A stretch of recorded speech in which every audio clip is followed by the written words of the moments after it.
Hello, everybody, and thank you for tuning in to the Liberty Report. With us today, we have Chris Rossini as co-host. Chris, welcome to the program. Great to be with you, Dr. Paul. Very good. We're going to talk a little bit about inflation. We've talked about inflation in the past, and there's still a little bit of misunderstanding. We came across, actually you came across, a statement made by not our favorite senator, and the senator that we're going to quote is Elizabeth Warren, and she puts she talks a lot about monetary policy, and she's talking about the dollar and the banks aren't behaving, and that there's way too much problems in the country, and that the people, it's all due to because people are greedy, greedy business people, greedy bankers, everybody's greedy.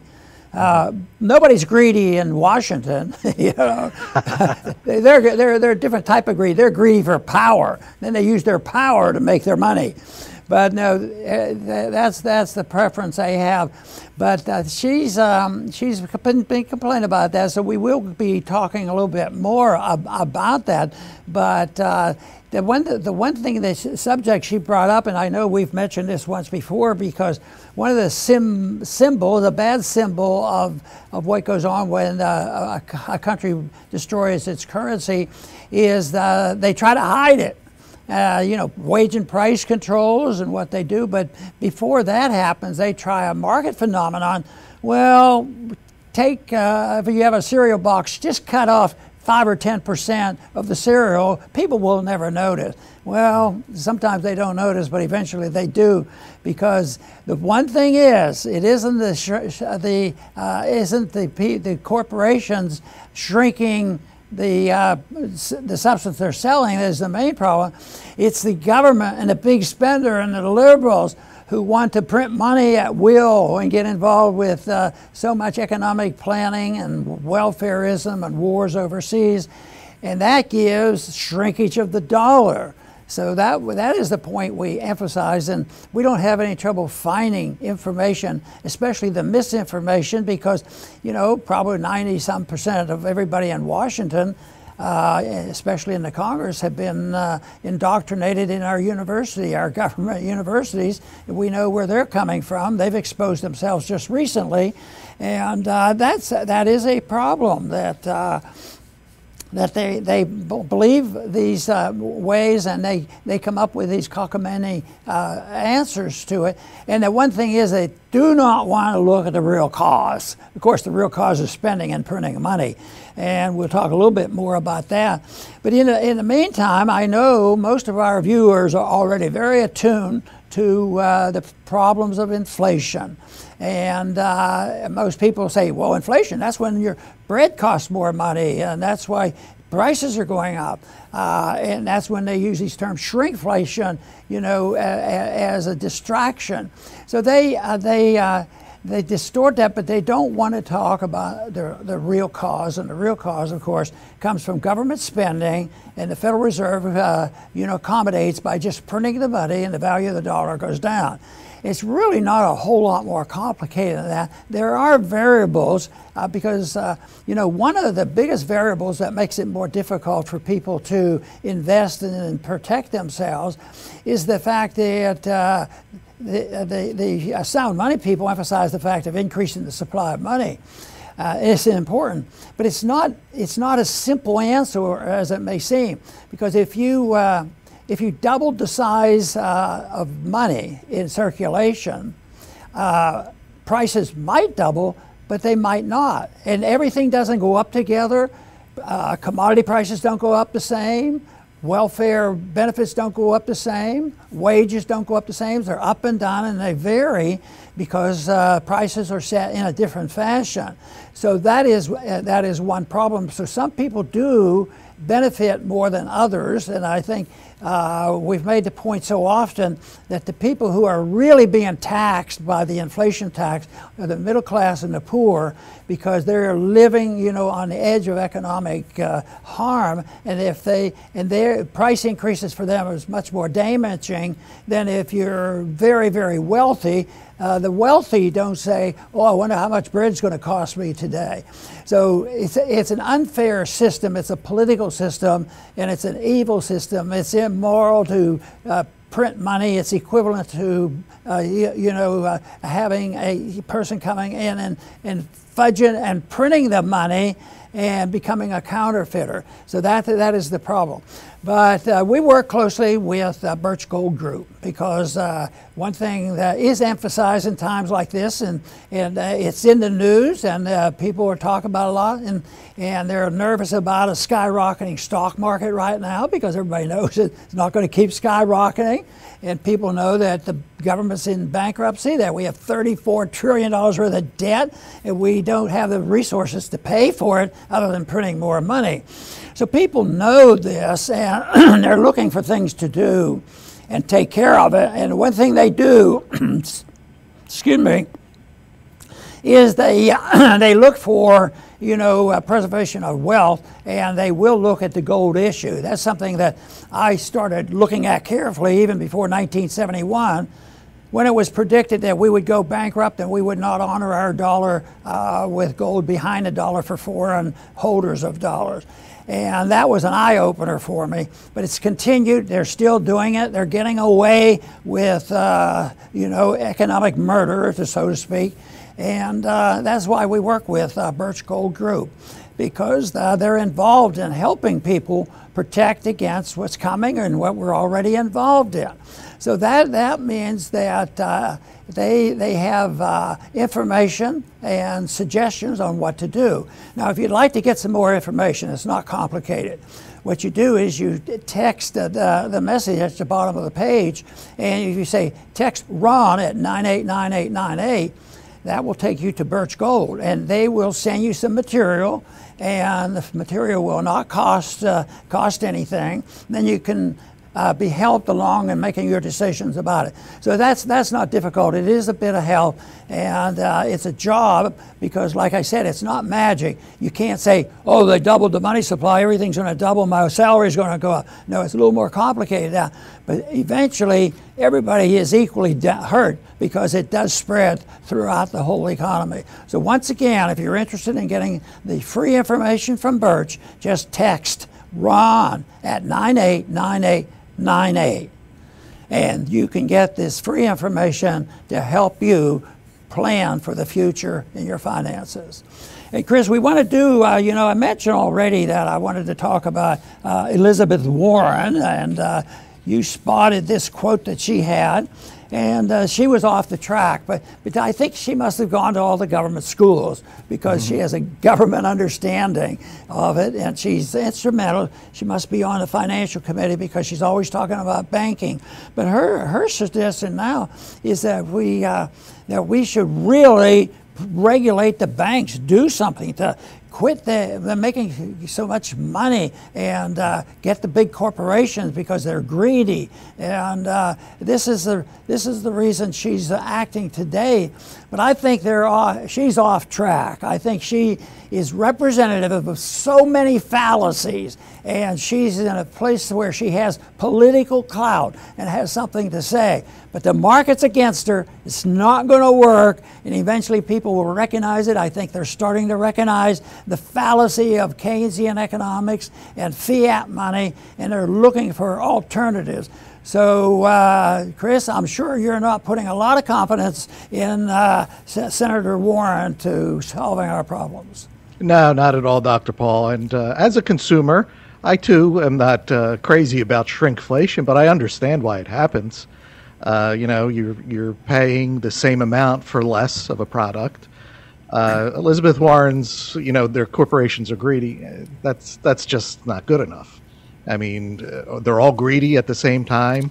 And who isn't greedy? Elizabeth Warren? I mean, we all have to battle greed. That's a human trait.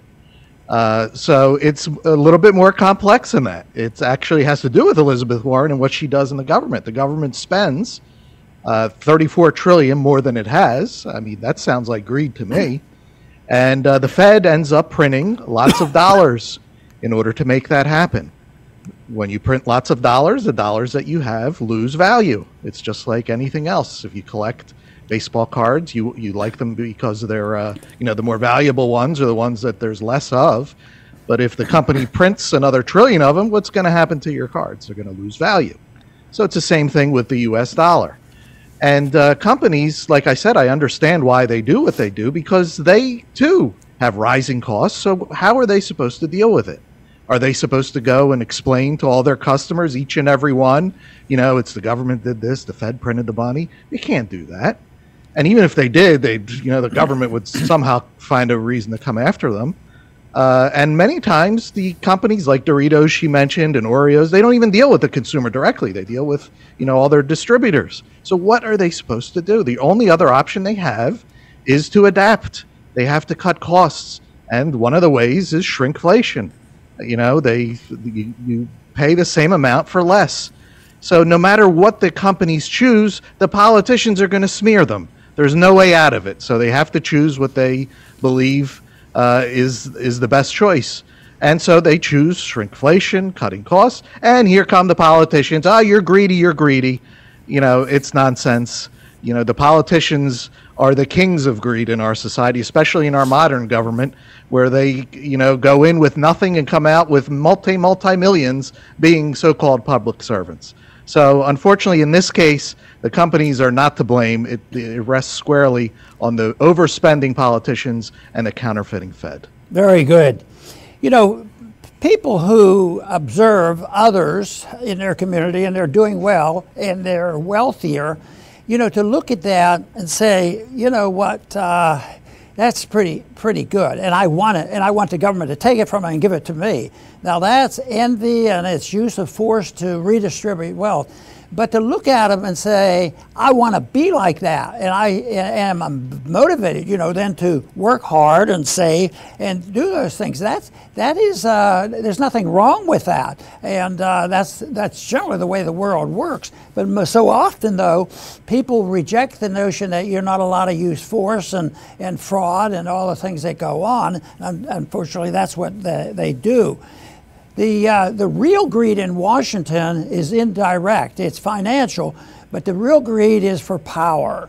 They want power. They want to be a chairman of a committee, and they're going to have clout. They can get the money from the lobbyists, and they can be in the right position, and they can trade their stocks in a sneaky way, and they can become, and most of them get very wealthy into Congress.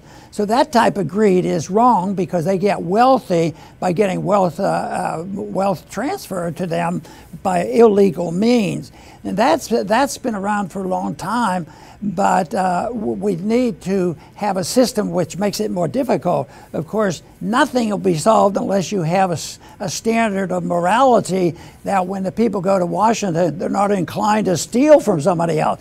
But governments are by nature, redistributors of wealth. They steal from one and give it to another, and they get political benefits from it. It's been going on for a long time. And when you have a welfare state, it gets out of control. When you have an empire, it really gets out of control. And of course, that's where we are right now. And I think that people realize that if they don't participate, they're not going to get ahead. So the political power thing is the worst kind of greed you can have, because they'll basically do anything. But if to be a leader or to have influence and teach people how the economy works, and maybe teach them about sound money. I think that would be a blessing. But there were very few in Washington that had much of an understanding about monetary policy. They don't know the term Austrian economics.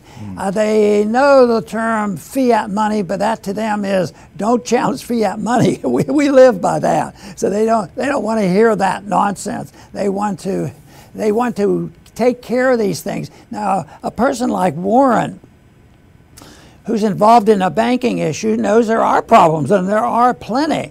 But does she say, well, it's the system. It's the lack of the backing of the currency and the restraints that are placed naturally on the spenders because they can't print gold out of thin air.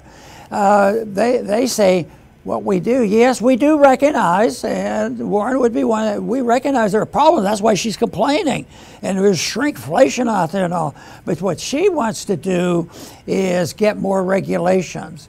The Federal Reserve has been notorious in causing and creating problems, but they're also notorious in coming up with a regulation to have more control over the banks, which means they actually believe in an economic system that is not authorized in the Constitution. Matter of fact, only gold and silver is authorized as legal tender in the Constitution, but that is totally ignored. But this is something that I think people should realize, that there is an answer to this mess, but it's not going to come by the likes of these members of Congress who want to just regulate and not deal with the spending, because there is a collusion. Some people say, "Oh, well, the Fed blames the Congress for spending much money, and then we have to print the money." No, it's a collusion. The Congress knows if they have a big debt,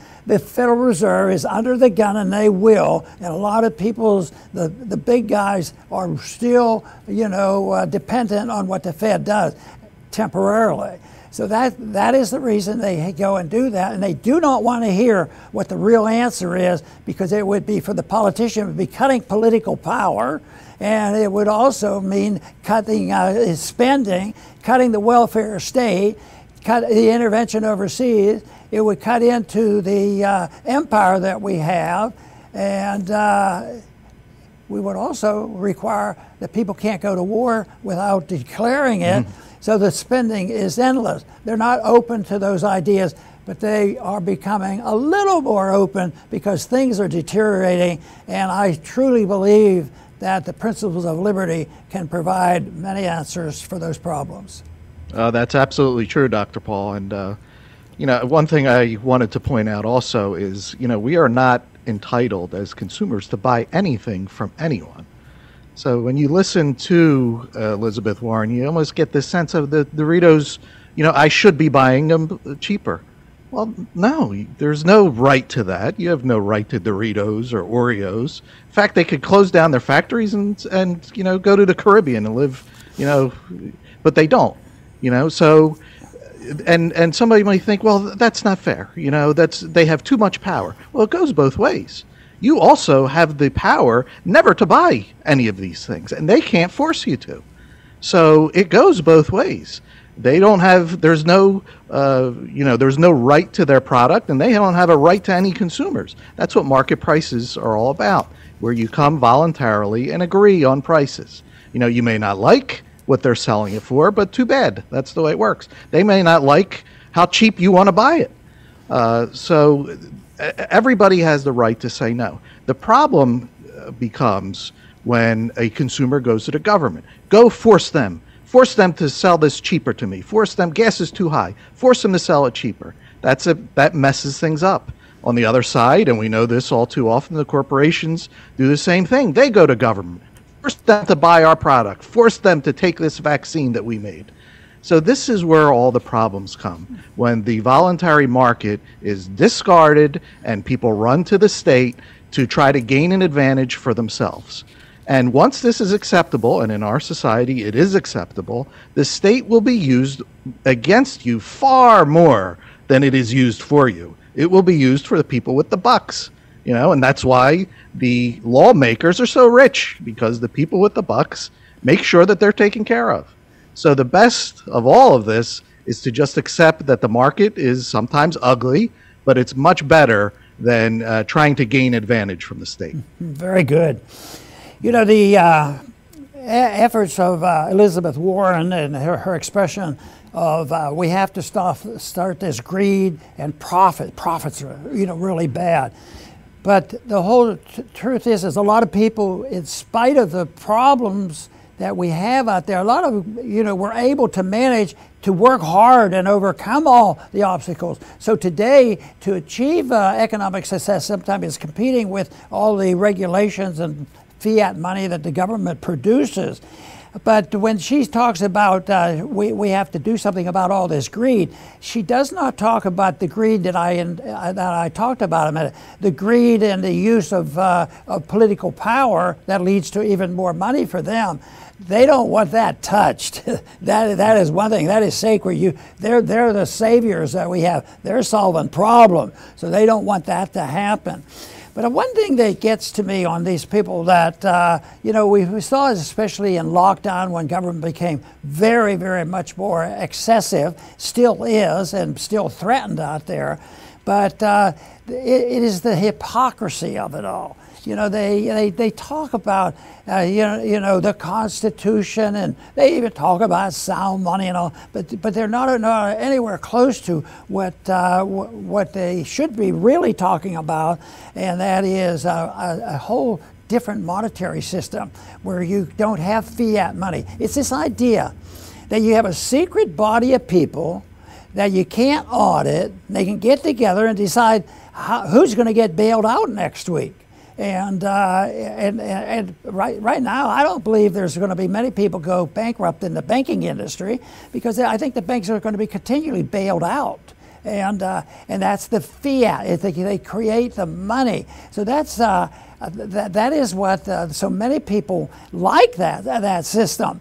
And so to me, it's a hypocrisy that is expressed across the board when it comes to the big government people that want to spend, because the big government people, the authoritarians now, are frequently on both sides: domestic spending, welfare spending, and foreign policy spending, and warmongering spending. All that, it's thrown together, so there's not much separation of the two. You don't find many progressives who all of a sudden say, well, maybe we're spending too much money on the military. That sort of has been gone. But you have the hypocrisy, how they protect themselves. One thing during the lockdown, some of the people who were writing the horrible laws didn't obey the laws, and they'd be caught. They weren't following the rules and putting their mask on and doing all the nonsense that they required. So, but they were the ones that wrote the laws, but they would avoid it and then get caught. But I think that's the case in environmentalism. Just think of the people that have their private jets, and they don't want you to drive an electric, or no, they don't want you to drive, a gasoline car or have a gasoline lawnmower.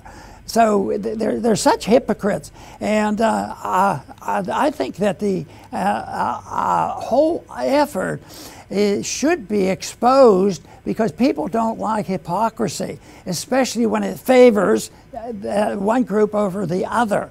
And this is why, the bad times should be a wake-up call for a lot of people. And I still believe that is the case. I'm certainly hoping that we never have anything quite like the COVID lockdown, but there are people who are planning for it. Oh, there's another virus coming. There's another foreign policy adventure. There'll be another crash. We can't have a balanced budget. We got to keep going after it.